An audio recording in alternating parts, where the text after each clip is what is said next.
Hello Year 11 and welcome back to our second video here for our seventh topic.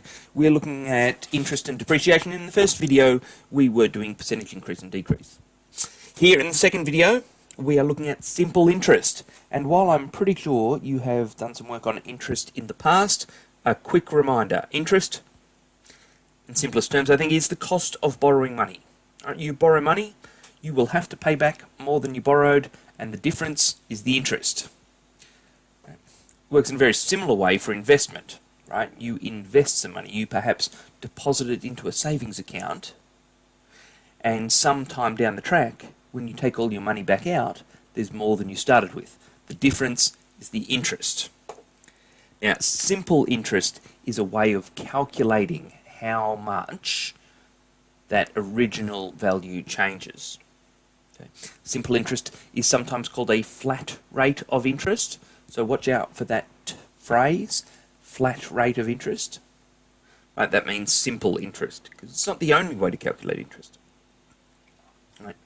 And let's jump straight into an example here. You've got a formula. It's pretty straightforward. Notice that to calculate the interest, it's three terms multiplied together. Nothing more complicated than that. Simply the product of those three variables. Now, what we're calculating with this formula is the interest, is how much it changes, how much it increases. Let's say an investment, the difference between what you put in and what you take out later on. Right? How much it grows is the interest. P is for the principal, and that's the amount that you start with. You start with the principal, P for principal, that's what you begin with. R is for the rate of interest per period expressed as a decimal. Typically it will be a percentage, and commonly a percentage per annum. Okay, per annum means each year, and we will see examples where they might say it costs this much per year, but really we want to know how much per month or quarter or half year or something else. It is important that we convert that percentage to a decimal by dividing by 100, and that it refers to a rate per period, right? The period that we're dealing with. Okay, more on that later. Finally, N is for the number of periods, right? And that might be the number of months or the number of quarters or the number of years, right? But it should be specified in the question. So here we go. Julia invested her inheritance of $33,250 at 4.36% per annum for 20 months. Now, calculate the simple interest. Okay, we've only learned about simple interest so far, but we will learn about something else. So it's important that we highlight or underline that there. Simple interest means that I use this formula here. Now, 20 months, right? Months, and this PA is per annum. So I need to change this, right? This interest rate here, 1 from a percentage to a decimal by dividing by 100. But also to a monthly interest rate by dividing by 12. This is going to be my principal, right? This is something like my rate of interest, but it needs some work done to it. Righto. And 20 is going to be my number of periods. I could try to express 20 as a certain number of years in this case, but I advise you against that. So, here we go. Now, calculate the interest earned, not the total value of her investment, just the interest, just how much it increases. So my interest equals 33,250 times, now here's where it gets a little bit tricky, 4.36 is 0.0436, right, that's my percentage converted to a decimal. And then I'm going to divide that by 12 to make it a monthly rate. Now, often when we divide by 12, we get a recurring decimal, right, because of that factor of 3, and that can be pretty messy. So easier to put it all into the calculator like that, rather than do the division and write it down. So that times 20.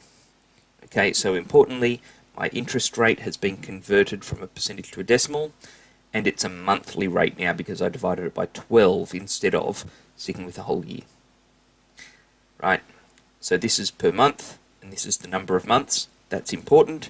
Now comes the calculator, and we've got 33,250 times. Now I'm going to pull out my fraction button here, put 0.0436 at the top, 12 down the bottom, arrow across, times 20, okay, and equals, here we go, 2,416, 17, let's say, 241617.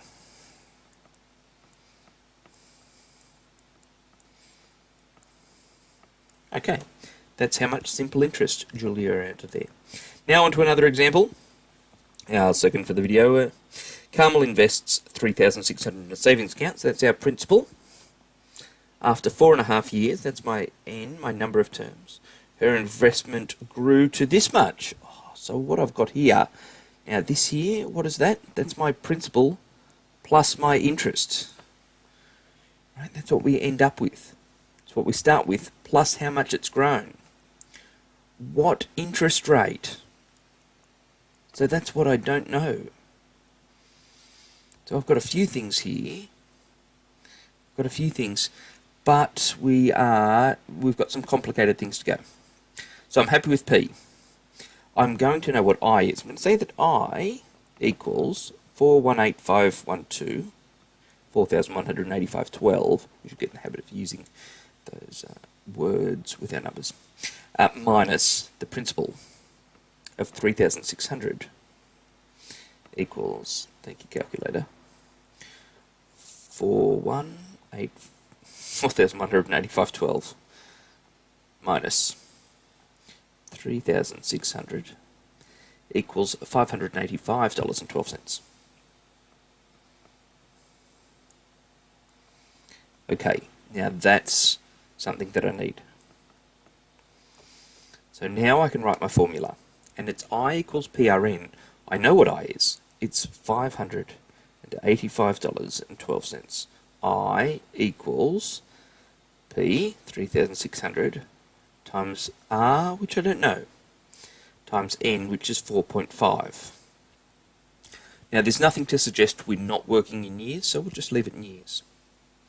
Some algebra comes into place here. I'm going to divide both sides by 3,600 and both sides by 4.5, and that's going to leave me with the expression R equals 585.12 divided by 3,600 by 4.5.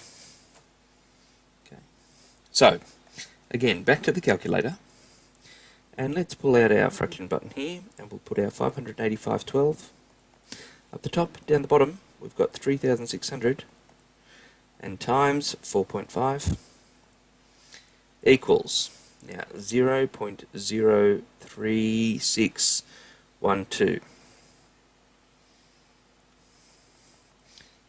0.03612 equals, right, now we're just going to be careful here, 2 decimal places. Shame to lose marks for not doing that. That's 3, if I multiply that by 100, 3.61% per annum. It is an interest rate, so it's got to have per something. Right, in this case, per annum is perfectly fine. Okay, that's it for simple interest. Got any questions? Anything doesn't make sense, and maybe it doesn't. Make sure you write that down on your notes as a reminder, and hit me up in class. Okay, thanks guys.